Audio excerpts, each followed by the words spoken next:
Some people only show their true face when they think you have nothing to offer. It was a cold night. It's the kind of night where silence weighs on your shoulders and loneliness whispers in your ear. Under the yellow lights of a corner cafe, he sat, just like he did every Friday night, always in the same spot, always with the same black coffee, bitter like his memories. "Can I sit here? My friend ditched me." He nodded, and just like that, the game began.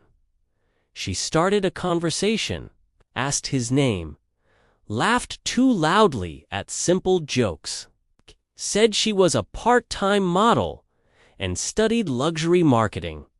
He just listened, studied every move, every line loaded with ego disguised as charm. She didn't ask what he did for a living, but he told her anyway. Said he was a cashier at a small neighborhood grocery store. That he shared an apartment with 2 friends. That he rode the bus every day. She smiled with her lips, but not with her eyes. "Wow! How humble," she said, sipping her coffee like she was swallowing disappointment. He just smiled back, a smile that never reached his eyes. In the following days, she started texting him. Maybe out of curiosity.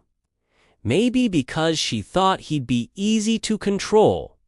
He answered everything. Always polite, always interested. And with every reply, she felt more in control, till she suggested dinner. Nice place, though nothing luxurious. When they arrived, she looked at the restaurant with disdain. "I thought you were taking me somewhere special." She dressed like she was going to war. New dress, killer heels, flawless makeup. When she entered the luxurious hall, her eyes lit up with the reflection of crystal chandeliers. Champagne flowed on silver trays, soft classical music in the background. And there, in the center of it all, him, but not the same man in the worn-out coat. Now, he wore a tailored suit, hair styled to perfection, a watch that cost more than her car. She froze. "It can't be," she whispered. She turned red, tried to explain, said it was just a joke, that she didn't know who he really was. But now he was in control. Funny. If I had really believed you, maybe I would have never gotten back up. She tried to laugh, but he didn't smile back. "You know, I was testing you. I wanted to see who you were when you thought I had nothing, and you showed me." She tried to say something, anything, but the words were gone. You judged the wrapping, and lost the chance to see what was inside. She went home that night holding her heels in her hands and her pride shattered on the floor. She started following him on every social media platform, liked everything silently, sent messages that were never answered. She watched his interviews on TV, read articles with his name in magazines, saw him beside powerful people, smiling genuinely at cameras she'd never stand in front of. Meanwhile, she kept taking pictures in front of cars that weren't hers, at parties no one would remember, surrounded by people who only valued money. She lost, not because he won, but because she betrayed herself. Just like in ancient fables, she became nothing more than a forgotten name, an example of how greed blinds by how the masks fall. When the mirror is real, and he moved on. No anger, no resentment, After all, it was all just a test. She tried to come back, but it was already too late. Sometimes, what we throw away in disgust is exactly what life charges us for later with interest and cruelty. Time passed, not much, but enough for her to feel his absence in a strange way. The simple man from the cafe, the one she had called a failure, kept showing up in her thoughts like an unspoken mistake. Not because of love, not because of feelings, but out of shame. She remembered the words she said, the mocking laugh, the way he lowered his eyes and smiled through hidden pain. Then she thought she was in control. She couldn't sleep without wondering how different things might have been. The worst part wasn't the regret. It was the humiliation of knowing he had one, even after everything. The week after the event where she saw him at Ghana's, a CEO Shea searched every corner of the internet trying to find him. Social media, websites, interviews, even anonymous forums. She wanted to understand. She wanted to uncover the truth behind the man who pretended to be nothing, to show he was everything. And she discovered more than she ever expected. He hadn't inherited a fortune. He built it, started from the bottom. First a packer, then a cashier, then a delivery guy. For years, he lived with very little, but learned more than any elite university could teach.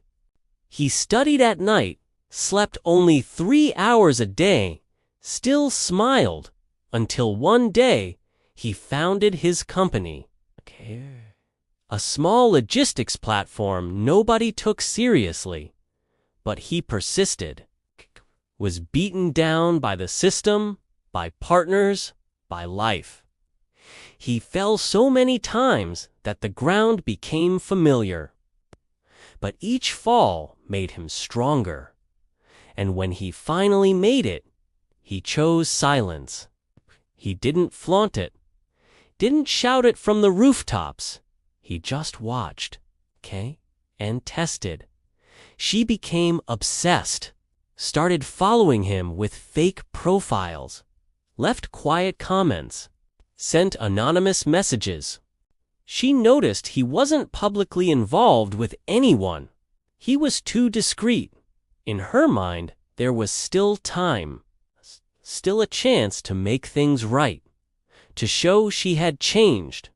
So she did something she'd never done before. She swallowed her pride, found the courage to send a message from her real profile. She was honest, apologized, admitted she was wrong. That vanity had clouded her judgment. That she judged him by appearance, by surface, and had regretted it ever since. She waited. Every minute felt like torture. But he replied. One single sentence.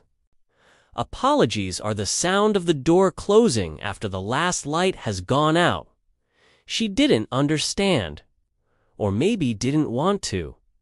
She wrote back, trying to explain.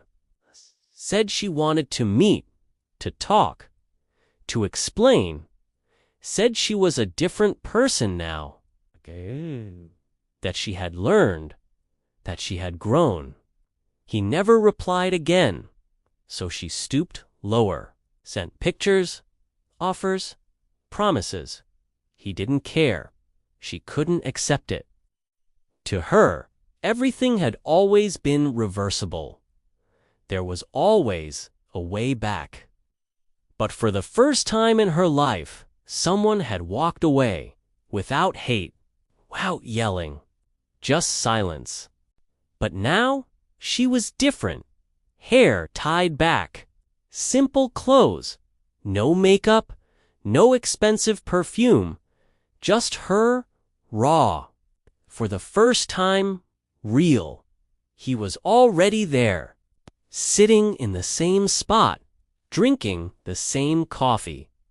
She approached with her heart racing, sat in silence.